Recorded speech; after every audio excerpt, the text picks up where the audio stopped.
guys, we are now going to look at the explanation of assignment 7.1.3, the causes of the revolution a little bit more. So let's get going. All right, so as you can see, we are on the page of 7.1.3, so the causes of the Russian Revolution. In this assignment, our purpose today, you will be able to read and summarize about the Russian Revolution. Open the assignment. So we're going to click on the assignment. We're going to read the directions, and I'm going to read them and to you guys so that you can have a little bit more understanding as you go watching this video, because doing this assignment, because it is 6 pages long. So you can follow along and do each section together if you so choose. All right, so the essential question is, what were the causes of the Russian Revolution? So you're going to read the following chunks and answer the questions below. So cause number 1, the peasants' lives. In 1861, Tsar Alexander II issued the Emancipation Manifesto, which was a document that freed all of the 23 million serfs in Russia.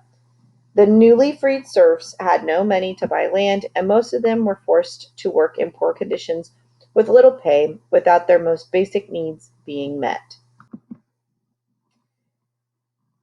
By 1900, around 85% of the Russian people lived in the countryside and earned their living from agriculture. These peasants lived in extreme poverty, which means poor, and became disgruntled, which means angry, with the government and the upper class who had money and owned the land. In the summer of 1876, Praskovia Ivanovskaya and her friend Galina Chereskavia went to work as agricultural laborers. The following are sections of Praskovia Ivanovskaya's recollection of her time. At 4 in the morning, as the sun's rays were just beginning to spill over the steep, the overseer would wake us, kicking the legs of those who wouldn't get up immediately.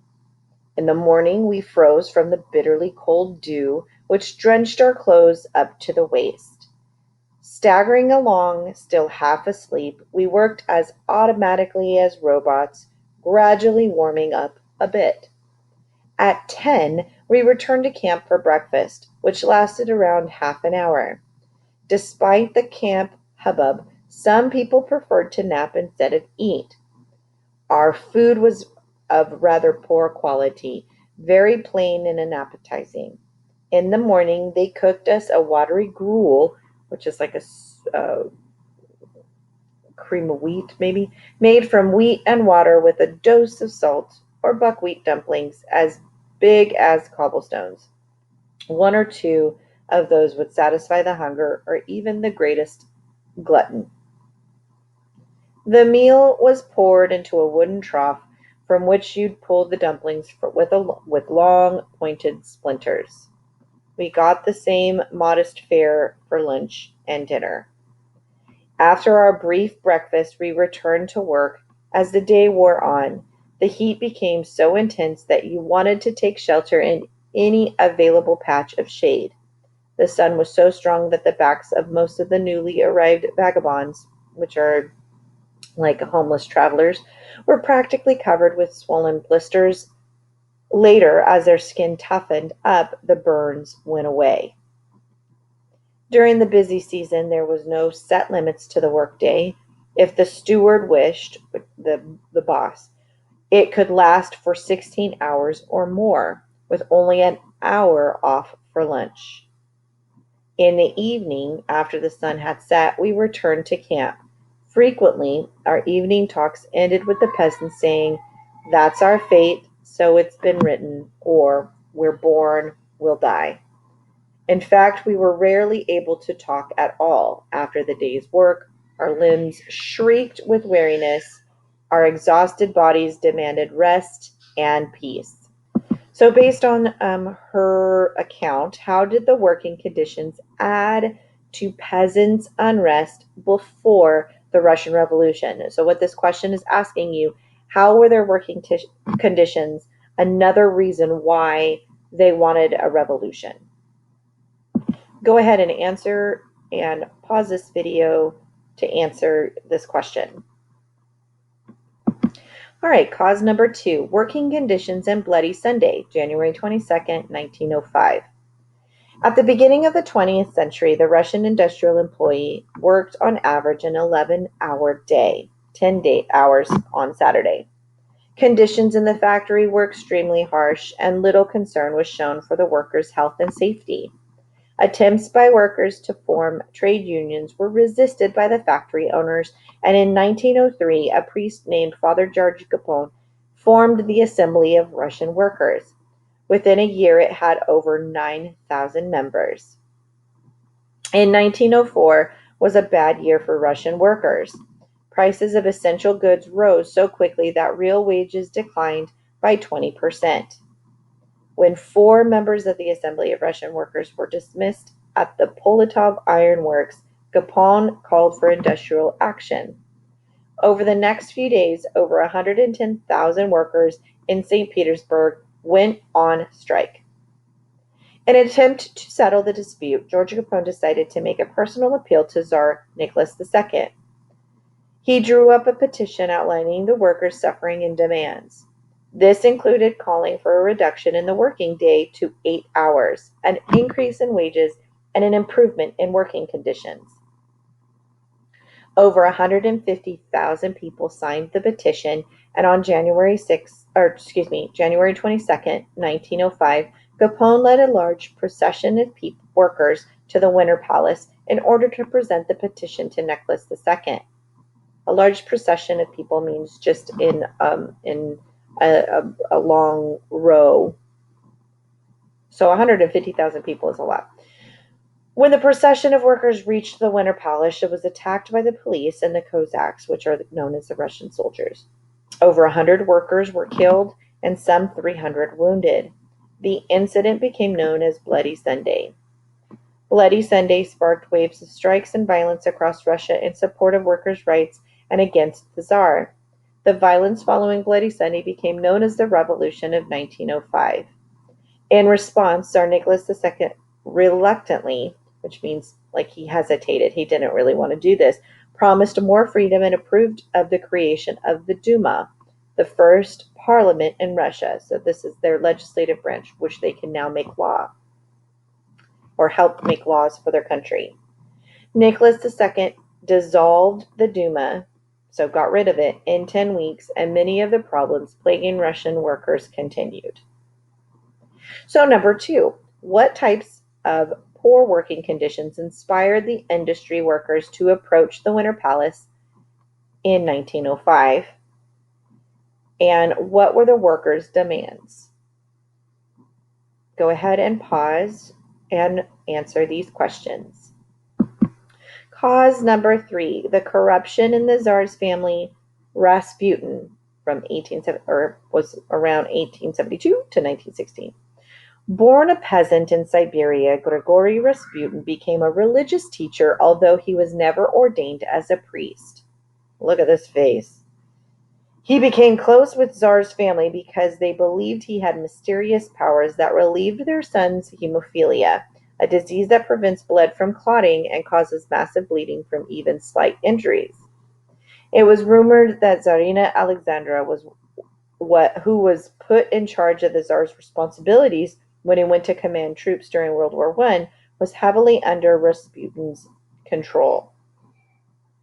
In December of 1916, a small group of young aristocrats, which means the rich people, who feared that Rasputin was taking control of the government, plotted his assassination.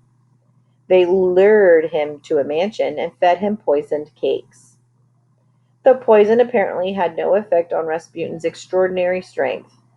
The conspirators then shot him several times. Assuming he was finally dead, they threw him into the Neva River. When his body was discovered 3 days later, doctors confirmed the cause of his death: drowning. Okay. Rasputin's death threw the Tsarina into shock. She's the queen of Russia. His prediction haunted her: "If I die or you desert me, in 6 months you will lose your son and your throne."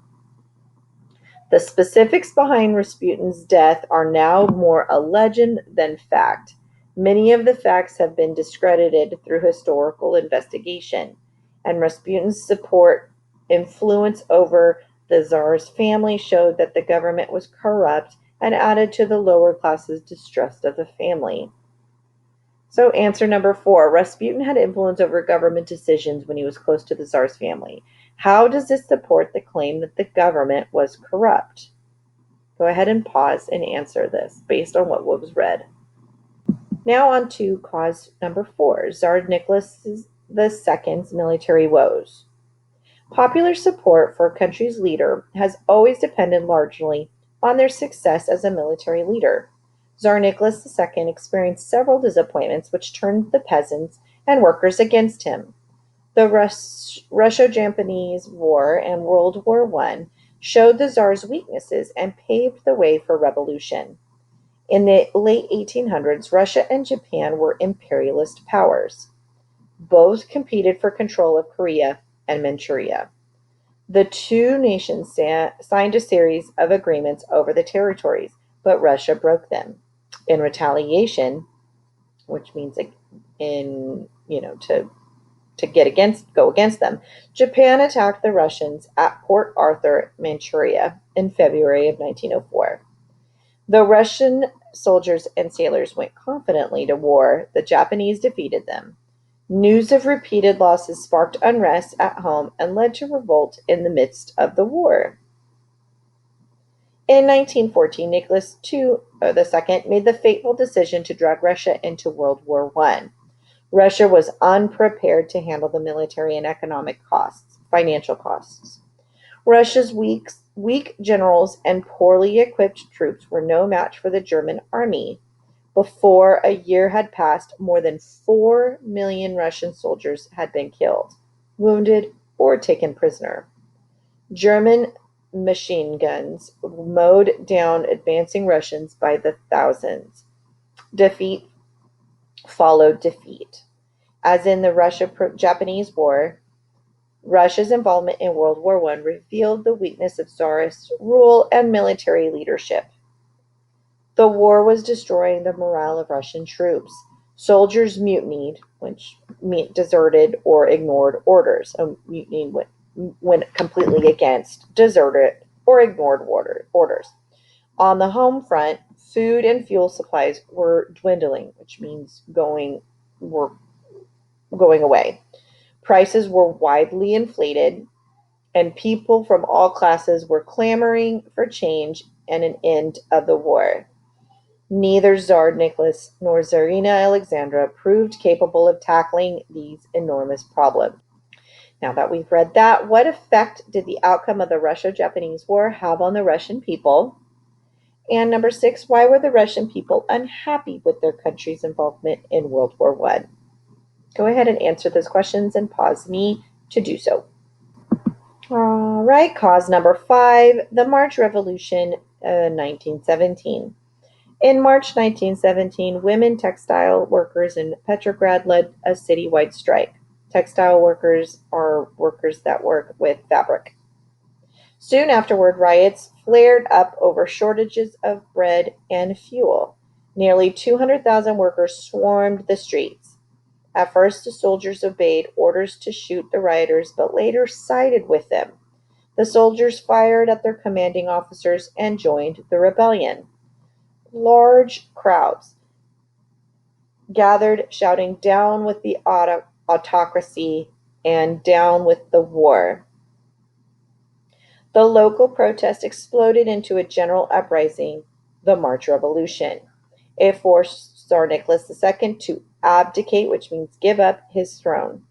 The Tsarist rule of the Romanovs, which spanned over 3 centuries or 300 years, had finally collapsed.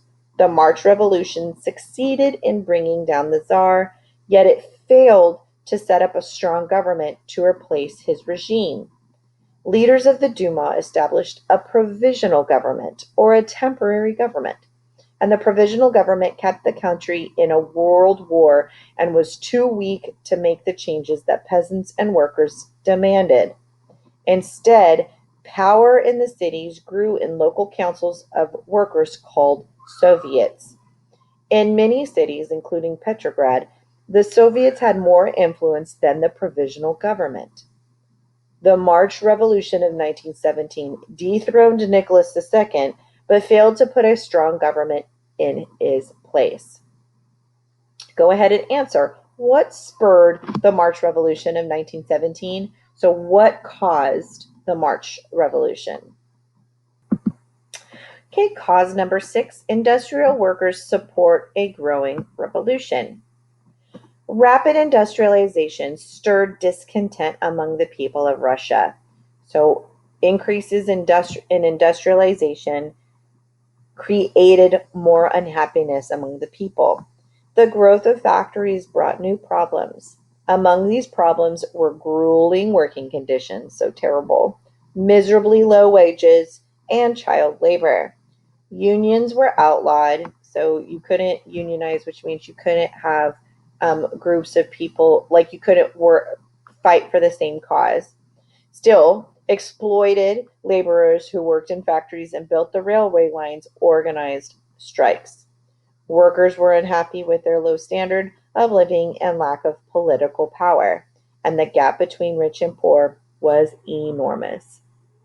Amid the widespread unrest of workers and other members of Russian society, various revolutionary movements began to grow. They also competed for power. The group that would eventually succeed in establishing a new government in Russia followed the views of Karl Marx. These revolutionaries believed that the industrial class of workers would overthrow the Tsar, and the industrial class would then form a dictatorship of the proletariat. In such a state, the workers would rule. In 1903, Russian Marxists split into two groups over revolutionary tactics.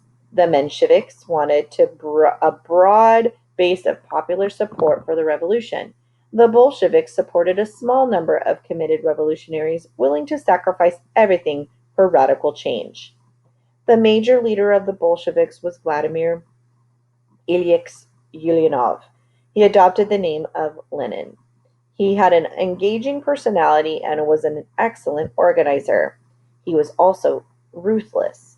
These traits would ultimately help him gain command of the Bolsheviks. In the early 1900s, Lenin fled to Western Europe to avoid arrest by the Tsarist regime. He maintained contact with other Bolsheviks. Lenin then waited until he could safely return to Russia. So answer these questions. List 2 reasons why life was difficult for workers in Russia in the early 1900s, and why would the workers follow the Bolsheviks? What about the Bolsheviks' beliefs appealed to Russian workers? All right, guys, that's it. Those 6 causes. There's a lot of information and a lot of questions, but I know you guys can do it. I hope that I didn't make you fall asleep too much. And so you can see what caused and what led to the Russian Revolution. All right, guys, and if you have any questions, comments, concerns, complaints, go ahead and hit me up. You know how. And until next time, I'll see you later. Bye.